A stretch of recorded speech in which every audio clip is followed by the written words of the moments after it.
ఎమ్మయి ప్రయాణం. ఇదిగో ఆ దినమందే వారిలో ఇద్దరు యెరూషలేమునకు ఆమడ దూరంలో ఉన్నటువంటి ఒక గ్రామమునకు వెళ్ళుచున్నారు. ఆ ఇద్దరు కూడా వెలుచున్న సమయంలో ఒకరితో ఒకరు సంభాషణ చేస్తూ ఉన్నారు. దేని గురించి సంభాషణ చేస్తున్నారు అంటే, ప్రభువుని గూర్చి సంభాషణ చేస్తున్నారు. క్రీస్తు మృతిని గూర్చి సంభాషణ చేస్తూ ఉన్నారు. ఆయన పునరుద్ధానుడనే విషయాన్ని గురించి సంభాషణ చేస్తూ ఉన్నారు. వారు ఈ రీతిగా సంభాషణ చేస్తుండగా యేసు వారి దగ్గరికి వచ్చి వారితో కూడా నడవటం ప్రారంభించాడు. వారితో కూడా నడవటం ప్రారంభించి వారితో సంభాషణ చేస్తున్నారు. అయితే వారాయనను గుర్తుపట్టలేకుండా వారి కన్నులు మూయబడి ఉండెను. ఎందుకంటే వారాయన గుర్తుపట్టలేనట్టు వారు గుర్తుపట్టలేకపోయారు. కారణం ఏంటంటే వారు చర్చించుకుంటున్నారు గానీ, ప్రభువు మన దగ్గరికి వచ్చాడన్న సంగతిని వారు ఎరగకుండా ఉన్నారు. ఆయన మీరు నడుచుచు ఒకరితో ఒకరు చెప్పుకొనుచున్న ఈ మాటలేమని అడుగగా, వారు దుఃఖముఖములై నిలిచిరి. వారితో అడుగుతున్నప్పుడు వారు ఏమి మాట్లాడుకుంటున్నారయ్యా మీరన్నప్పుడు వారు దుఃఖముఖము కలిగి ఉన్నారు. దుఃఖముతో నిండి ఉన్నారు. ఎందుకంటే వారి యొక్క దేవుడు, వారు ప్రేమించిన దేవుడు, వారు కీర్తిస్తున్న దేవుడు ఏమైపోయాడు? చనిపోయాడు, పాతిపెట్టబడ్డాడు, తిరిగి లేచాడు. కానీ వారికి కనిపించలేదు. ఈ ఆలోచనలో వారు దుఃఖముఖములై ఉన్నారు. వారిలో క్లెయోప అనేవాడు మాట్లాడుచు ఉన్నాడు. యెరూషలేములో బస చేయుచున్న నీవు ఈ విషయాల గురించి నీకు తెలియదా? యెరూషలేమంతయు కూడా మాట్లాడుకుంటున్నటువంటి ఈ మాటలు నీ వరకు చేరలేదా? అని చెప్పి ప్రశ్నిస్తూ ఉన్నాడు. అక్కడ జరిగిన సంగతులు నీవొక్కడివే ఎరుగకుందువా? అని ప్రశ్నిస్తున్నాడు. అని ఆయనను అడిగాను. ఆయన అవి ఏమని వారిని అడిగాను. అలా అడిగినప్పుడు ప్రభువు అడుగుతున్నాడు. అవి ఏమిటి అని వారిని అడిగినప్పుడు వారు మాట్లాడుచున్నారు. నజరేయుడైన యేసుని గూర్చి సంగతులే.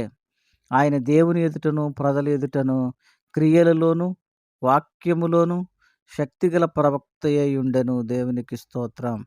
వారిద్దరూ మాట్లాడుచున్నారు. దేవునికి సాక్ష్యం ఇస్తూ ఉన్నారు. ఆయన క్రియలలో, వాక్యములో శక్తి కలిగిన వారుగా ప్రవక్త అయి ఉన్నాడు అన్న సత్యాన్ని వారు తెలియజేస్తున్నారు. మన ప్రధాన యాజకులను, అధికారులను ఎలాగూ ప్రభువైన క్రీస్తుకు మరణశిక్షకు అప్పగించారో, సిలువేయించారో నీకు తెలియదా అని ప్రశ్నిస్తూ ఉన్నారు. ఇశ్రాయేలును విమోచింపబోడు ఈయనే అని మేము నిరీక్షించి ఉంటిమి. ఈయనే ఇశ్రాయేలును రక్షించువాడు. ఈయనే లోక పాపాన్ని మోసుకొని పోవు గొర్రెపిల్ల అని మేము నమ్ముచూ ఉన్నాము. మా నమ్మకము ఇది అనే సంగతిని ప్రభువుతోనే చెప్పుచున్నారు. ఇదిగాక ఈ సంగతులు జరిగినేటికి 3 దినములాయెను. నీకింతవరకు ఈ విషయం తెలియలేదా? ఆయన చనిపోయి 3 దినములాయెను. అయితే మాలో కొందరు స్త్రీలు తెల్లవారగానే సమాధికి యొద్దకు వెళ్ళినప్పుడు ఆయన దేహం అక్కడ కనపడలేదు. అయితే మాలో కొంతమంది వెళ్ళారు. ఆయన యొక్క దేహాన్ని చూడలేకపోయారు. కొందరు దేవదూతలు కనపడారు. ఆ విషయాన్ని వారు మాతో చెప్పినప్పుడు మాకు విస్మయం కలగజేసిరి. అక్కడ ప్రభువు దేహమైతే లేదు గాని, అక్కడ ప్రభువు దేహం ఉంచబడిన చోట దేవదూతలు కనిపించారని చెప్పినప్పుడు మాకెంతో ఆశ్చర్యం వేసింది. మేము విస్మయం పొందాం అని చెప్పి మాట్లాడుతున్నారు. మాతో కూడా ఉన్న వారిలో కొందరు సమాధి యొద్దకు వెళ్ళి స్త్రీలు చెప్పిన మాటలు విని అక్కడికి వెళ్ళి సమాధిలో వంగి చూడగా అక్కడ ఏమీయూ కనిపించలేదు. అందుకు ఆయన అవివేకులారా, ప్రవక్తలు చెప్పిన మాటలను నమ్మని మందమత్తులారా అని ప్రశ్నిస్తున్నాడు. ఇరువురు మాట్లాడుచున్నప్పుడు ప్రభువు అంటున్నాడు, అవే అవివేకులారా, ప్రవక్తలు చెప్పిన మాటన్నిటిని నమ్మని మందమత్తులారా, క్రీస్తు ఎలాగూ శ్రమపడి తన మహిమలో ప్రవేశించుట అగత్యము కాదా అని వారితో చెప్పెను. ప్రభువు మాట్లాడుచున్నాడు. క్రీస్తు శ్రమపడి, సిలువ వేయబడి, పాతిపెట్టబడి, తిరిగి లేస్తాడన్న సత్యాన్ని మీకు ముందే తెలియజేశాడు కదా అని చెప్పుచున్నాడు. మోషేయు సమస్త ప్రవక్తలను మొదలుకొని లేఖనములన్నిటిలో ప్రతి లేఖనంలో కూడా ప్రభువును గురించి సాక్ష్యమిస్తూ ఉన్నది. ఆయన నీ కొరకు నా కొరకు వచ్చాడు. నీ కొరకు నా కొరకు తన రక్తాన్ని సమర్పిస్తాడు.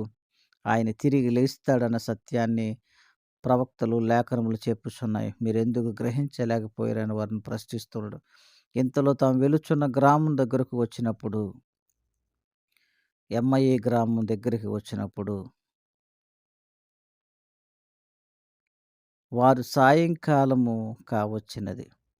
ప్రొద్దుగుంకునది మాతో కూడా ఉండమని తమతో ఉన్నటువంటి వ్యక్తితో మాట్లాడుచున్నారు. ఆయనను బలవంతం చేసిరి గనుక ఆయన వారితో కూడా ఉండుటకు లోపలికి వెళ్ళెను.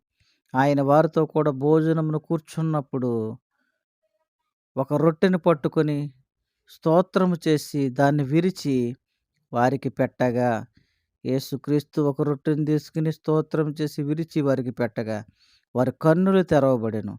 ఆయనను గుర్తుపట్టిరి.